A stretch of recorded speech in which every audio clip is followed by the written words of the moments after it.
Cada processo que entra em execução no nosso sistema, ele pode ter a capacidade de criar outros processos, sabe? Esse tipo de relação nós chamamos de relação pai-filho, tá? Então, um processo que cria outro é chamado de pai e o processo que é criado é chamado de filho. Então, é, no funcionamento de um sistema como um todo, nós temos, é, de certa forma, a construção de uma árvore de processos onde são mantidas essas relações de pai e filho. Então, você tem processo pai, filho, aí vem netos e por aí vai, tá?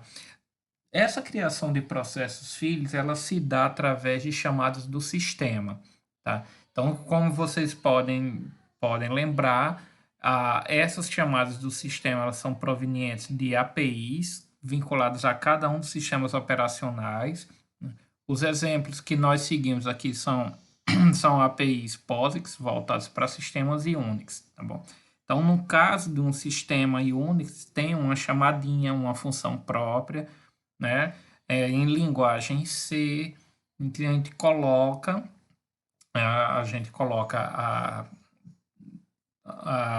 o arquivo .h, né? Faz a vinculação e tal, tudo bem direitinho. E aí quando executa, ele reconhece e aí acaba criando. Existe, claro, uma série de coisas aí que ocorrem por baixo do sistema, né, para que isso tudo funcione, tá bom? Mas o que é importante no primeiro momento é isso, é estabelecer quem é processo pai e quem é processo filho, né, nessa relação aí. O processo filho, ele vai ter, é um processo como outro qualquer, certo? Ele vai ocupar espaço na memória, ele vai ter o seu próprio bloco de controle de processos, ele vai ser executado, ele vai integrar aquela fila de pronto, ele vai disputar pela CPU, certo? Tudo vai ser absolutamente normal e ele é um processo diferente do processo pai, certo? Então ele vai ter um identificador de processo próprio, né? Uma numeração própria exclusivamente dele. A razão de criação de um processo filho se dá pela necessidade de lançamento de aplicações pelo sistema. Então, por exemplo, se vocês trabalham com um sistema operacional e utilizam a interface por linha de comando, cada aplicação que é posta para executar por meio da interface, da bash, ela acontece através da criação de um processo filho. Aquele terminal interpretador de comando é um processo pai para cada uma das aplicações que a gente lança, que a gente coloca para executar por meio da interface de linha de comando, por exemplo. Tá? Então, existem algumas coisas relacionadas ao compartilhamento dos recursos entre pai e filho, tá? Processo pai e processo filho podem dividir os mesmos recursos, né? Ou seja, o mesmo espaço de memória, tempo de CPU e tudo mais, não é muito comum, né? O filho pode ter acesso a um subconjunto de recursos do pai, ou então pai e filho não dividem recursos, que é talvez o mais comum que a gente encontra aqui na teoria aqui do livro-texto, tá? O que ocorre normalmente é assim, quando você tem um processo pai, esse processo pai vai ter uma imagem na memória principal, com todos aqueles segmentos que falamos.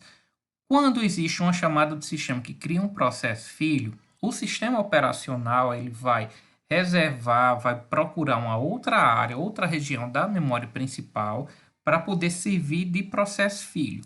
O que os dois processos vão ter em comum? O mesmo segmento de texto. Então, as instruções em linguagem de máquina do processo pai vão ser iguais às instruções em linguagem de máquina do processo filho, tá bom? Mas é só isso que eles têm igual. O que eles vão ter outros valores de registrador, vão ter tudo diferente, certo? Outras posições de memória, então tudo diferente. É tanto que se você tiver uma variável declarada num processo pai, quando você criar um filho, essa variável que aparece lá no pai não vai aparecer para o filho. Assim, você vai ter uma variável do mesmo tipo, tal, mas é outra completamente diferente, tá bom? No processo de criação de um filho, por meio de um processo pai, duas coisas podem acontecer com a execução. Primeiro, processo pai e filho pode executar de forma concorrente, então os dois disputam pelo tempo de CPU, então ambos vão integrar a linha de prontos, né, a fila de prontos, quer dizer, ou então, o que é comum, pelo menos a gente vê em alguns exemplos, o processo pai entra no estado de espera, aguardando o processo filho executar, tá? Isso aí também é bem comum. Então, essa espera, ela é feita por meio de outra chamada do sistema, que faz com que o processo pai seja temporariamente suspenso. Tá? Essa suspensão significa fazer com que ele, de fato, ele não seja selecionado pelo sistema operacional para entrar em execução. Ele fica lá em espera e ele só volta quando a condição de retorno é atendida, que é justamente a condição de finalização do processo filho. Bom? Bom, o espaço de endereçamento, como eu falei, o filho ele duplica o espaço de endereçamento do pai, ou seja, ele cria uma cópia, principalmente no segmento de texto, no segmento de instrução, mas pode ser utilizado uma outra chamada de sistema para carregar um novo programa, um novo código nessa área. Pode ser feito, tá bom? Existem chamadas de sistema para fazer tudo isso aí.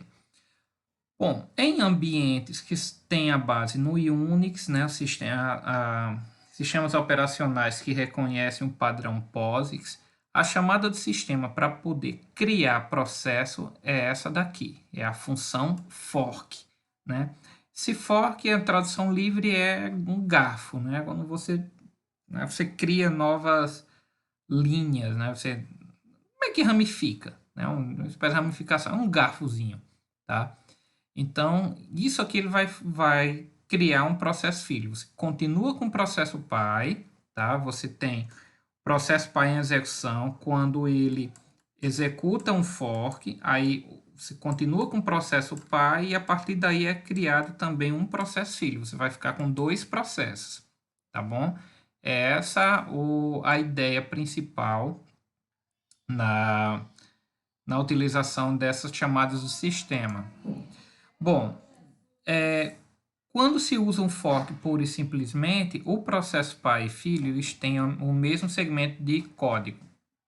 A chamada de sistema exec, ela tem a responsabilidade de modificar o segmento de texto de um processo filho, tá? Então é por isso que é possível você criar um processo e logo em seguida substituir qual é o código que tem que ser executado nesse processo que acabou de ser criado. Então necessariamente você não precisa manter o mesmo código. Existe uma forma de você programar e você manter o mesmo código, tá? Mas aí você definindo regiões bem específicas do código em que determinada região só é executada no processo pai e outra região no processo filho. A figura que mais ou menos ilustra esse processo de criação é essa daqui, tá bom? Então, a função fork é uma chamada do sistema para criar um processo. Então, você tem um processo pai, executa o fork. Após a execução do fork, o pai cria um processo filho. Esse processo filho, ele tem o mesmo segmento de texto do pai. É um outro processo, tá, gente? Isso é importante.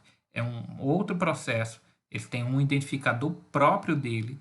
Ele ocupa uma região da memória diferente da do pai. É completamente separado.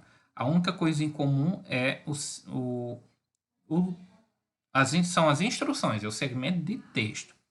Então, pode-se optar pela substituição do segmento de texto do processo filho pela chamada do sistema exec, que ele substitui esse segmento de texto por um segmento de texto presente em um arquivo, em um programa arquivado em disco, tá? E aí o processo filho executa normalmente, até achar a função do sistema este, que é a função do sistema que faz com que esse processo termine, tá? O processo pai, ele pode executar a chamada do sistema wait, que faz com que o pai espere, ele aguarde sem ser selecionado pelo sistema operacional para executar. Ele fica ali bloqueado, parado, certo? E só sai desse estado de espera quando o filho termina. Quando o processo filho terminar de executar, né, e alcançando essa função este, essa chamada do sistema este, então uma sinalização é enviada para o sistema e com isso o pai, o processo pai, ele sai desse estado wait e volta a executar, finalizando assim a sua operação. Ou então, se tiver mais alguma coisa a ser executado, ele acaba fazendo. Tá bom? Então, como eu falei, cada API tem suas chamadas de sistema para criar processos. Tá? Esse exemplo que a gente tem aqui é um exemplo voltado para POSIX, né? Sistemas baseados em Linux, tá bom? A função fork é uma função que ela vai retornar, ela cria um processo e ela retorna um identificador do processo, tá bom? Se acontecer alguma coisa errada na criação do processo, no processo filho, por exemplo, você tem toda a memória principal ocupada, você não tem recurso disponível para manter um processo novo criado, o valor, o retorno dessa função fork aqui é um número negativo. Ele retorna um inteiro, tá? Ele retorna um inteiro aqui. Então, assim, pode-se fazer um teste para saber se a criação do processo filho ficou ok. E aí depois faz-se um teste de qual é o processo que entra em execução, tá? Quando um filho é criado, o retorno dessa função fork aqui atribui o valor zero para o processo filho, tá bom? Tá? Então, novamente, vamos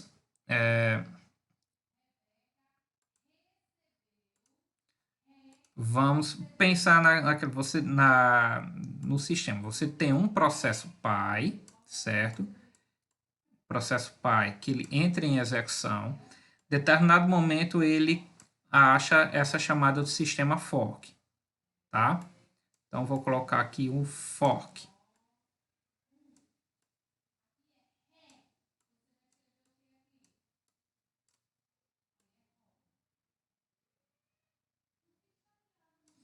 Certo?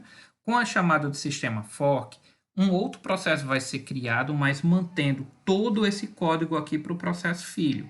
Então, você vai ter o processo pai, normalmente, ainda existindo, ele não é encerrado, tá?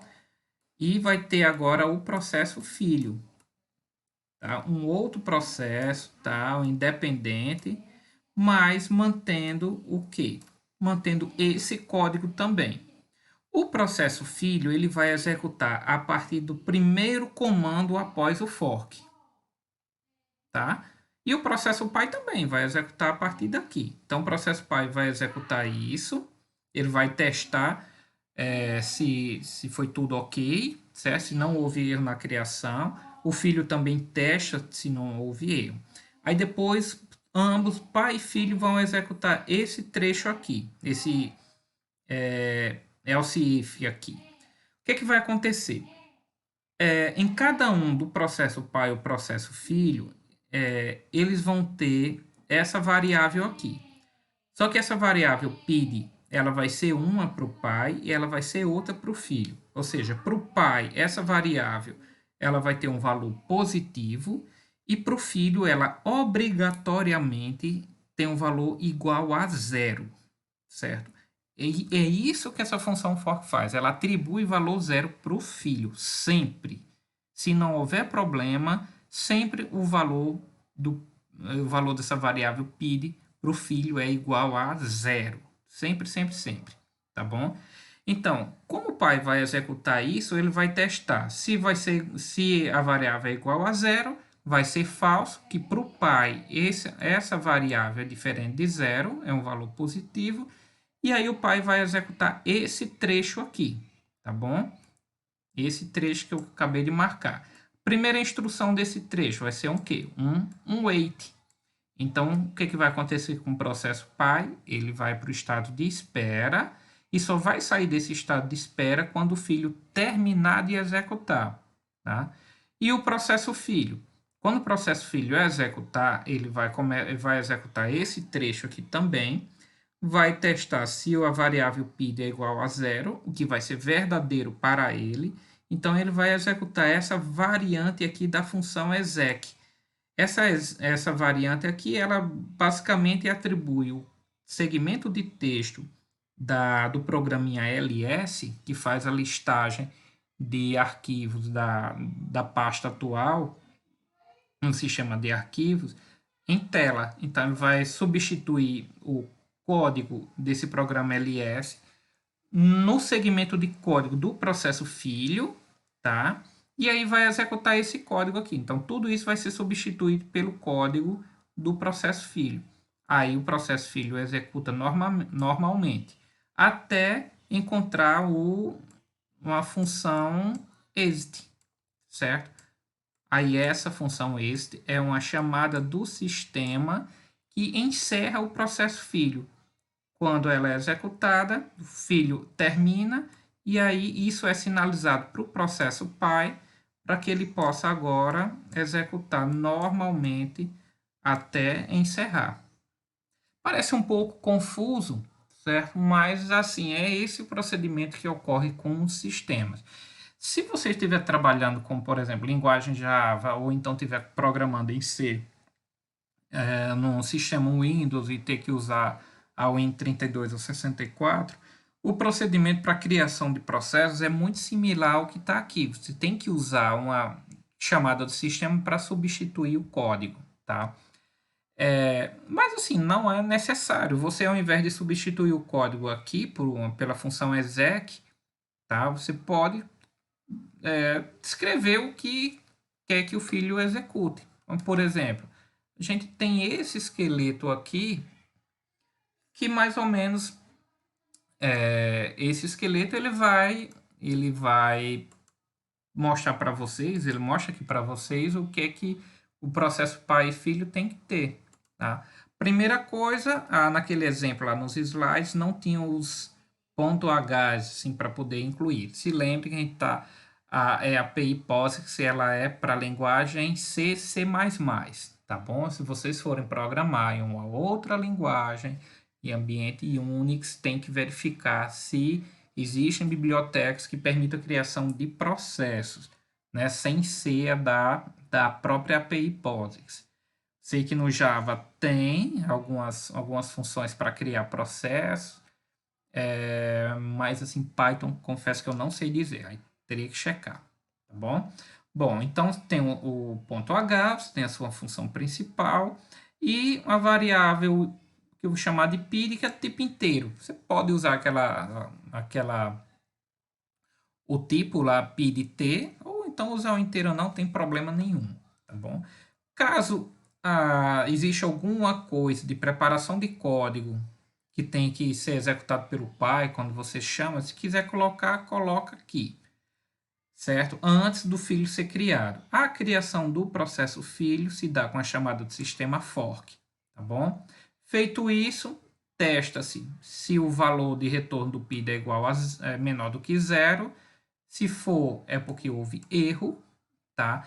Ele retorna, não é que ele retorna um número, qualquer número negativo, né? Ele retorna -1, perdão, qualquer falha de criação de processo com fork, ele retorna -1, tá bom? Então, teste-se aqui para saber se houve algum problema. Se não houve, testa para saber se é o filho que está executando, e para testar verificar se a variável PID tem um valor 0, tá bom? E aí você coloca o código, se não, é o pai.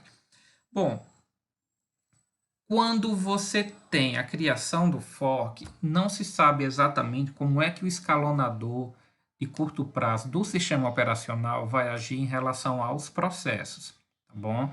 Ou seja, se quem vai executar em primeiro lugar é o processo filho ou o processo pai. Isso porque você tem uma concorrência aí. Se você quiser forçar que um dos processos execute antes que o outro, tá? Por exemplo, eu não quero que o processo pai adormeça, eu quero que ele execute alguma coisa. Eu posso usar uma outra chamada de sistema da API POSIX, que é o sleep.